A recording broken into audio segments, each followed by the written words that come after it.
Welcome to Moneyweb at Midday, the actuality news show, offering unique insights and in-depth analysis featuring South Africa's top business leaders, newsmakers, and analysts for today's professionals. Your host, Jeremy Maggs. Hello, and thank you for listening to Moneyweb at Midday. In the next 30 minutes, I'll put some context around the numbers, some perspective around the politics, and some clarity around the choices facing us in South Africa. A warm welcome. I'm Jeremy Maggs.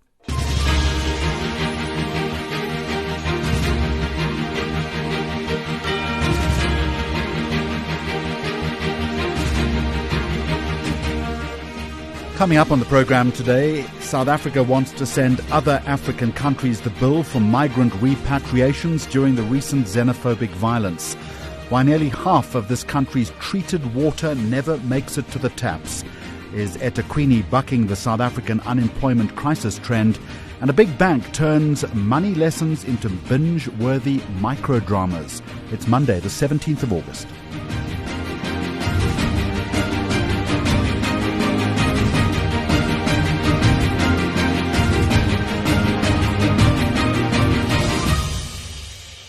I want to start the program with this story. In South Africa, I read, wants other African governments to help pick up the bill for sending their citizens home.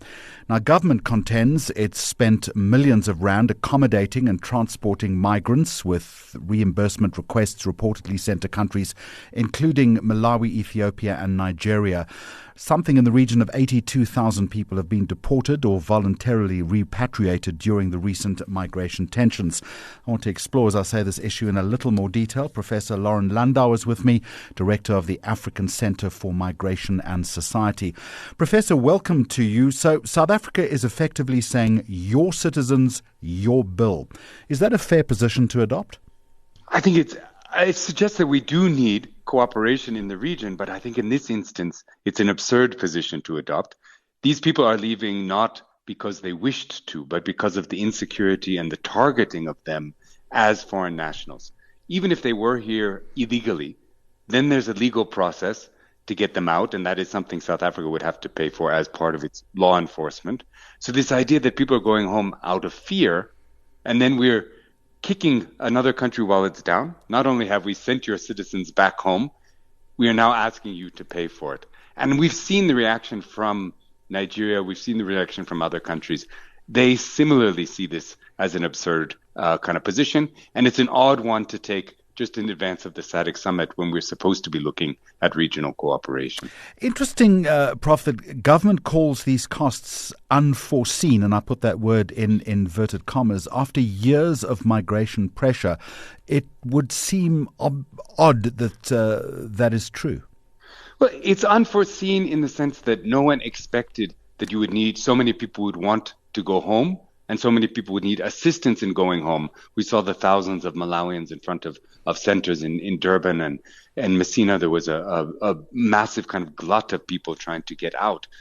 That is unforeseen because what they haven't foreseen was the kind of mobilization, and they did nothing to stop that, which led to this kind of displacement. So this is not part of a normal migration process. The protests were the unforeseen event that triggered this. You rightly say that this is happening as the SADC summit begins in KwaZulu-Natal this week. And I guess the obvious question is, could sending these bills damage South Africa's relationships with key African partners, or do you think that damage has already been done? There has been damage done. Clearly, the protests, the deportations, the repatriations, the violence has fragmented the region to some extent. And we saw President Ramaphosa say in advance of the summit that he feels shame for that. But the government continues to act in a way that suggests they want South Africa to be in control of regional migration. And I think we're seeing from a number of the neighboring countries that they say migration is part of the regional economy. It's part of how we build prosperity in the region. And they're not willing to accept South Africa's position. So there will be tensions going forward. And as has been intimated, some of those governments are simply refusing to pay. What can South Africa actually do if that's the case? I don't know what the options are. Presumably there are bilateral mechanisms through which you could extract certain type of taxes or tariffs.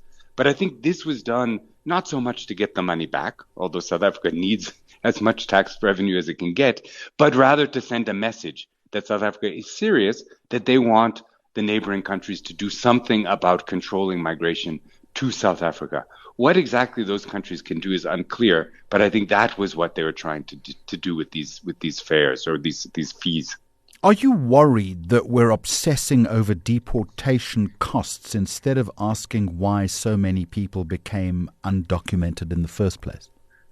I'm not so much worried about the cost. I think that's part of a broader concern with border security and border control and preventing or managing migration in this very restrictive way, rather than focusing on the broader issues with what are the real costs to South Africa of migration and what are the opportunities there. And we should be having that more development-oriented rather than a security conversation. Security issues are real. Intelligence needs to be on top of smuggling networks, etc. But it does feel that we are focusing on the wrong things, but that is because those things are very good sort of symbolism in an election. So why do you think we're afraid to have the bigger debate then, the more important debate that you're suggesting?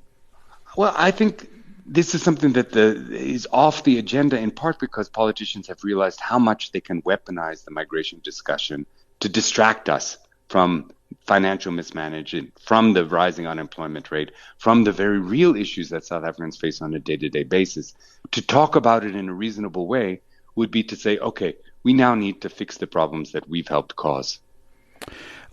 It's a question, I'm sure, Prof, that you asked all the time, but migrants, and with increasing alacrity, I think, are blamed for jobs, crime, pressure on services.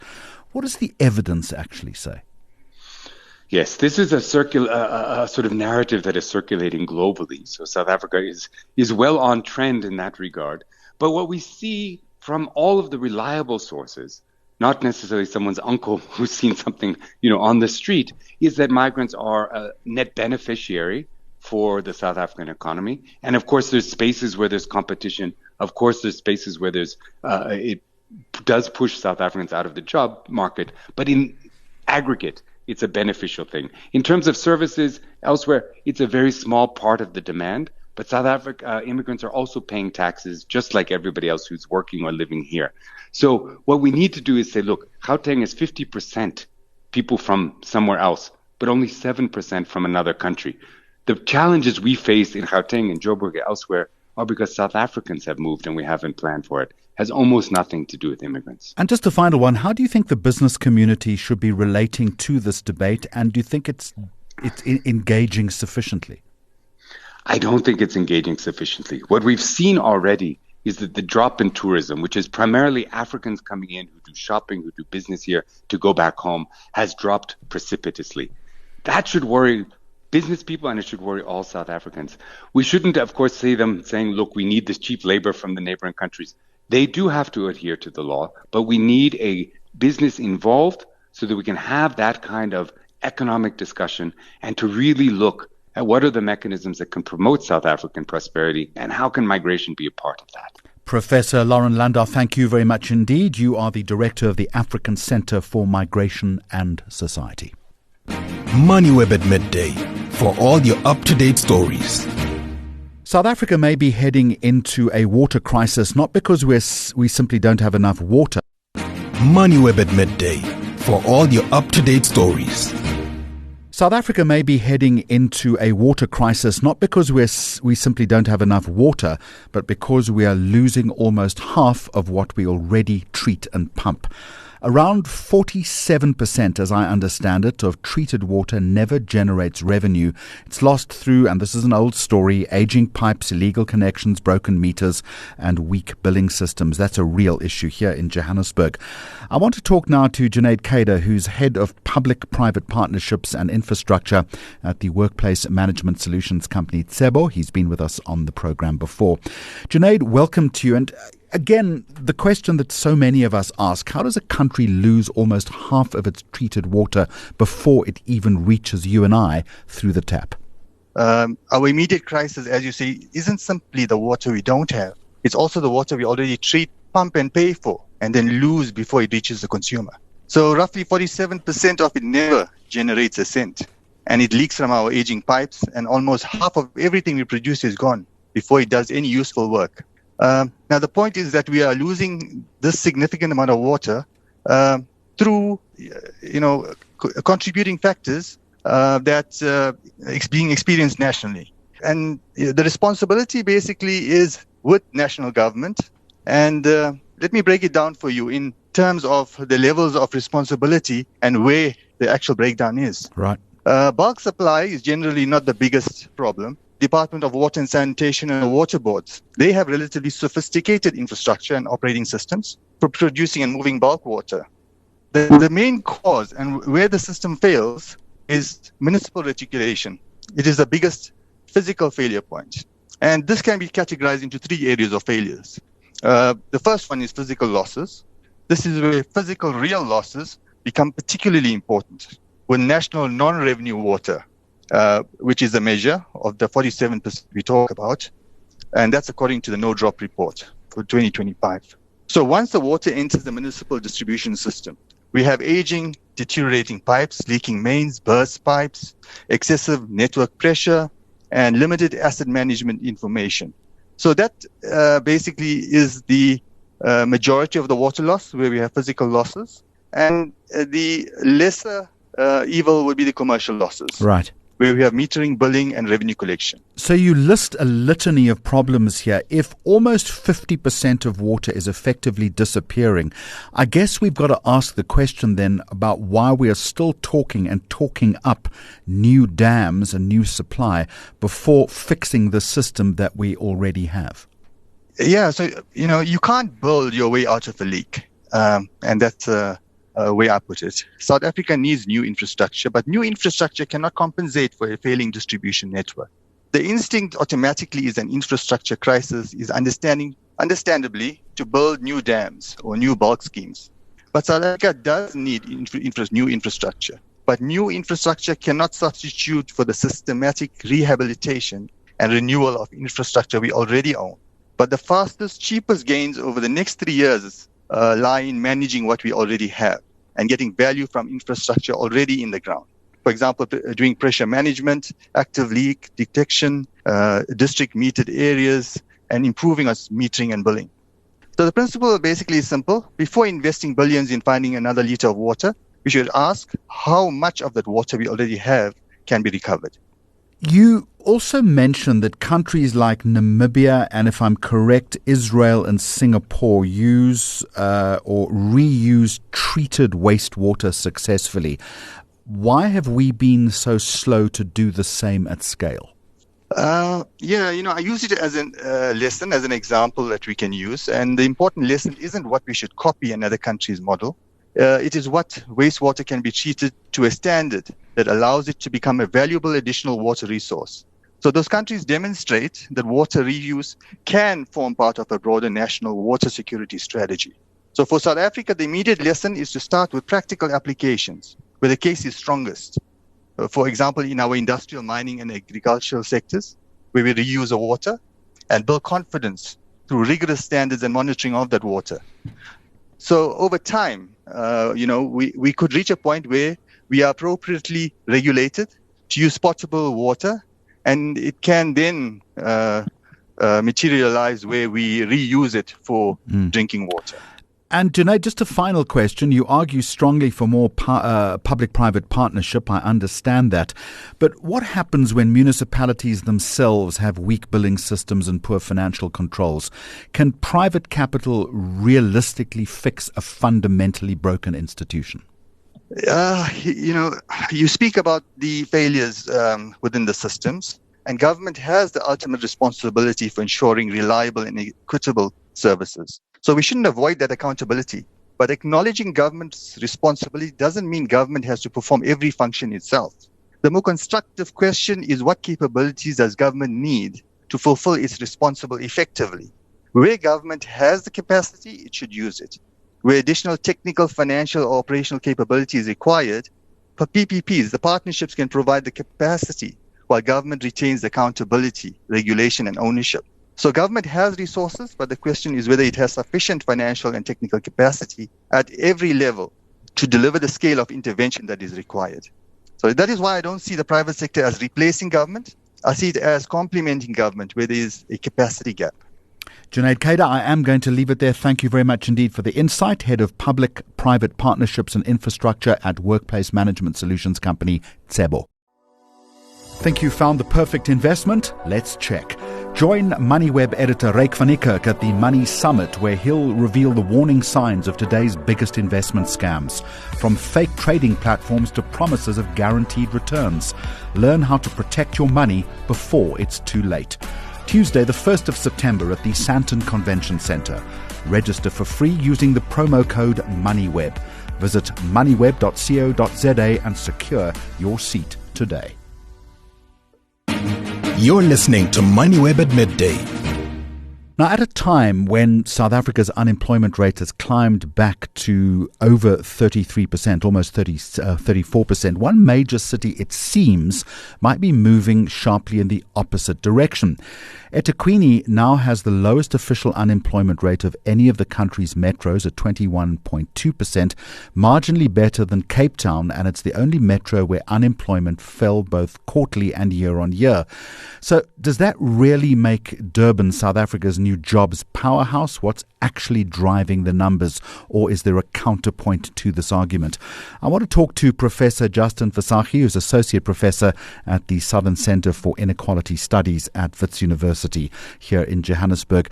Justin, welcome to you. So is eThekwini genuinely creating more jobs, or does the unemployment rate just make the picture look a little better than it really is? Thanks for having me on the call, Jeremy. It's unfortunately quite a technical discussion, but I think important for the your listeners to appreciate. And that's that these results ultimately come down to Stats SA sampling a group of households in South Africa. And they collect information on around 60,000 individuals in total. And it's actually a miracle of statistics that you can use just 60,000 people to, represent 63 million and get quite an accurate result. But what people need to be aware of is that there can be a lot of politics that goes on in how you recreate the numbers, how you do the sampling. And unfortunately, when it comes to this very localized picture of unemployment and employment in eThekwini, it's just not being measured accurately enough. So to start off with, it's just not true to say that eThekwini is now the new sort of employment capital of the country. We need more data. We need bigger samples.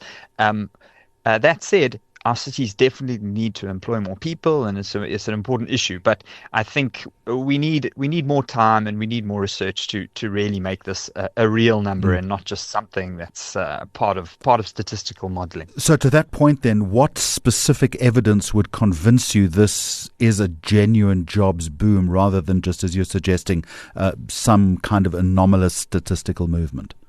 Yeah, good question.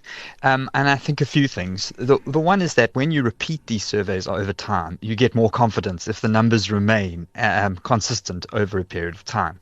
And what we see with the quarterly labour force statistics is that Cape Town does perform consistently better than the other metros. I think eThekwini performs okay, but I would be surprised if it was the number one performer. We would need more of these surveys to take place and then compare averaging over a sort of at least a year or 2 year period. The second is that we can use other sources of data. I'm involved with a project where we actually mine tax returns. And this is very accurate because in some ways it's a whole universe of the formal employment. And when you look at and you measure employment in terms of tax data, in terms of our cities, what we see is Cape Town has performed number one since 2014. To date, that's when the data period starts. Tshwane is number two, and eThekwini is number three. So it's true, eThekwini has been performing a bit better, but as I've said, I wouldn't bloat the story to say eThekwini is now number one. Let's give KZN, though, the benefit of the doubt, and maybe just because I spent a couple of very happy years working there. But your broader research also shows that Durban still has a substantial base in trade services, public and social services, I think you list. I think you might add to that list manufacturing and logistics. Are you able to tell us then which of those sectors is actually producing real meaningful jobs? Yes, again, an important question. And we can certainly use the tax data, which is very granular, to sort of get a better picture of what's driving growth in our different cities. And again, I think it's important to emphasize that they don't have to compete with one another. There's a lot of politics around the numbers and who's better and who's worse. But I think everyone in South Africa really has an incentive for all our cities to do better. And so eThekwini can do well, and that can actually drive growth in other parts of the country. eThekwini's strength has definitely been its manufacturing base, and in fact fairly diversified, not just one particular manufacturing industry, like you see, for instance, in Nelson Mandela Bay, where it's sort of very automotive heavy. Ekurhuleni has tended to be more around heavy industry. eThekwini has more of a diversified sector, so that's a strength. But the truth is that all manufacturing industries have actually been in trouble in South Africa over the last decade. And so the automotive industry has done a little bit better. In eThekwini, you also see food and beverages also performing better, but then other sectors declining, clothing and textiles, for instance. So eThekwini does have a manufacturing future, but it's certainly under a process of pressure and change and evolution, and it does need to diversify into places where it can sort of compete and export on a global level. That's ultimately what we're looking for. Surely the fact that it has the country's busiest port must in one way or another count in its favor, maybe just because of the ancillary industries that occupy space around that. Definitely. And again, this is a story of some of South Africa's biggest economic woes over the last 10 to even 20 years has been that we haven't looked after our state-owned enterprises. Eskom is the prime example. So, and I think that Transnet doesn't fall too far away from that. I remain optimistic that we have been under a process of reform since we've had coalition government. And I think there's been a heightened appreciation that you need the right skills leading these key state entities. Because if you don't get that sort of public infrastructure working, clearly so many businesses depend on it. So eThekwini's port, it's the busiest port in Africa, a key entryway into Gauteng. Again, it's not going anywhere, but I think that if anything, we haven't invested enough in our new infrastructure, and it can become a drain rather than a sort of springboard for the future. So very important that infrastructure gets turned around, and that we focus on Transnet and the performance of Transnet to be more competitive. And Justin, just a quick one in conclusion. Is there anything that the other metros can specifically learn from what Cape Town is doing? Each metro faces a unique situation. So in some ways, it's a bit unfair to compare them. For instance, Cape Town, in terms of its demographic base, has always had a more educated population.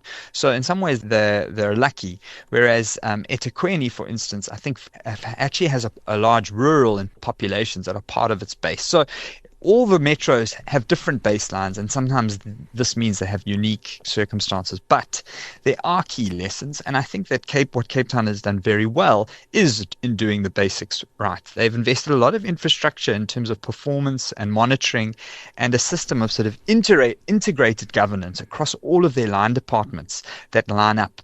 Whereas some of the other metros, Johannesburg is a prime example, has tended to have silos, multiple entities, multiple leadership bodies, often at cross purposes with one another, and not enough of clear line of sight of deliverables on the ground. So for eThekwini, and the listeners might be aware of the presidential working group for eThekwini that's been working for the last 2 years. These are important initiatives where we don't just think about different departments in isolation of one another, but you've got to sort of stitch it up together, that the investment in road, rail, water, utilities, and other industrial incentives all come together, working in the same direction. And I think Cape Town is a prime example of doing that very well in terms of their integrated governance model. Justin Fasaki, Associate Professor at the Southern Centre for Inequality Studies at the University of the Witwatersrand. Thank you very much. Moneyweb at midday, for all your up-to-date stories. Now here's an interesting question. Can TikTok teach you how to manage your money better? Well, ABSA is betting that it can. The bank is launching For Better or For Whatever. It's billed as South Africa's first bank-led micro drama. using short comedy episodes about weddings, families, relationships, scams, and money to deliver financial lessons through entertainment rather than traditional financial education. So here's my question. Is this a clever new way to improve financial literacy, or simply a very sophisticated way of a bank marketing itself? I'm in conversation now with Sadiq Fakir, who is Executive Digital Marketing and Media at ABSA. Sadiq, welcome to you. So strip away the comedy and the wedding drama. Is this genuinely financial education, or is it just a clever way of advertising for the bank? Thank you for the opportunity. This is definitely a new way to engage with our customers, but 100% it is all about putting our customers and the country forward and first in educating them on financial wellness. Now, if you have to look at it, being a brand, we have to absolutely understand we are seeing a complete shift in the way customers engage with brands. We know traditional advertising works, but in some way it feels like a one-way conversation, and really pushing to buy or really not understanding where to meet our customer. So whilst we believe that there are different mechanisms to attract and engage our customer, we believe in two-way conversation that is entertaining and educational. And I think one of the key words that you've just used in that description is entertaining. How do you design the storyline then to make sure that it is, one, compelling, and Sadiq also carries a degree of authenticity around it? So we've realized that traditional ways of teaching financial wellness, financial literacy, it doesn't resonate with everybody, Jeremy. So you have these big complex terms, it's overwhelming. And we see that most of us are consistently on our phones. In fact, the average South African has probably two devices, Jeremy, a work device and a personal device. And we understand that the customer is engaging vertical content. So that's why we decided to launch this microdrama series. It's fun, it's engaging, and it's a great way to tell stories. Knowing that ABSA does stand for Your Story Matters, we believe storytelling and entertainment is a great way. Now, what we've done is we've weaved financial lessons and stories into these micro episodes. So short, sharp pieces of content, easily shareable, and definitely we've seen the trend of microdramas. They're absolutely binge-worthy as well. So how do you design the storylines then? So we've taken characters, and there's absolute drama. It's a wedding set, and it's two formidable families coming together, and you can absolutely expect, Jeremy, there's going to be drama. Anything in an African wedding scene, you already know there's going to be drama, there's going to be mayhem, there's going to be comedic scenes. And we've looked at the series really mirroring everyday realities that many South Africans experience. So for instance, the series has two families brought together, and they're going to be faced with situations like budgeting for the big event, supporting family members, or dealing with unexpected expenses. And these situations, many of us can identify with. And I assure you that as our viewers consume this beautiful content, they will resonate with characters. And in fact, you'll find similarities, whether it be in your family, your friendship circle, or your network. I personally have already resonated with some of the characters, and I see myself. Sadiqa, what evidence do you have that actually watching a 60-second drama will change the way someone thinks about money or designs their approach towards money? I think the headlines are everywhere, Jeremy, that microdramas are growing and taking off with a boom globally. In fact, a latest study from Deloitte has shown that the industry itself is $14 billion for this year. So there's mass investment in the space of content. The second thing, we've also seen a stat in that micro and vertical dramas have actually taken 44% more viewing time than horizontal long format content. So our stats are there. And in turn, we've also seen that majority of South Africans, 75% or more, are mobile connected. In addition, we've also seen a growth of TikTok with more than 23 million South Africans consuming the platform. We have just, of course, come in as ABSA, as South Africa's first bank, to come in with a microdrama series because we stacked up these insights and we looked at consumption patterns. And I can hear that you're very excited about it, but let me come back at you and say that there is potentially the danger that putting serious financial issues into a comedy format maybe trivializes the real financial pressure that many of us are facing right now. And I go back to customer insight. consumers are already scared. There is too much of information. We've definitely taken the insight of simplifying the information, and this is a conduit or an entry point to a financial wellness hub that we've actually created to actually unpack the financial literacy, protecting your money and making your money go further in a hub that explains everything in a simple manner. So we also understand South Africans are time-strapped, and we don't see this as trivializing, but in fact making it resonate with the way the customer wants to engage with us. You talk, or there's also the evidence, and correct me if I'm wrong, that maybe TikTok and other social platforms are often places where financial misinformation and scams, Sadiqa, spread very quickly. There's an irony, isn't there, that using those platforms can actually teach people to be more cautious online. Have you recognized that conundrum? We've absolutely recognized this, and this is why we always ensure that our content is compliance friendly. We also adhere to our regulators and their requirements. The greatest thing that we've noticed is that banks are trusted, and we want to continue that narrative that we take our customers' money exceptionally seriously and the protection of their money exceptionally seriously. There is always a conundrum, and we have the mechanisms and the mechanics behind us. For example, all social media platforms from a corporate perspective are always verified, so the content coming out from us would not be deemed fake news. We also have systems that trigger any form of scam alert, and we have our social listening and social media also very, very high risk and high alert. Sadiqa Fakir, thank you very much indeed. You're Executive Digital Marketing and Media at the ABSA Group. I do appreciate your time. Thank you. And on that note, we will finish today's program. You've been listening to Moneyweb at midday. We are here every weekday at noon with the latest in current affairs, the economy and policy. You can always catch the podcast version a little later. Thank you for making us part of your day. Until next time, goodbye. Listen to the daily live stream of Moneyweb at midday or download episodes on moneyweb.co.za, the Moneyweb app, Apple Podcasts and Spotify, or follow Moneyweb News on social media for more updates. Moneyweb, your trusted source for business and investment insights.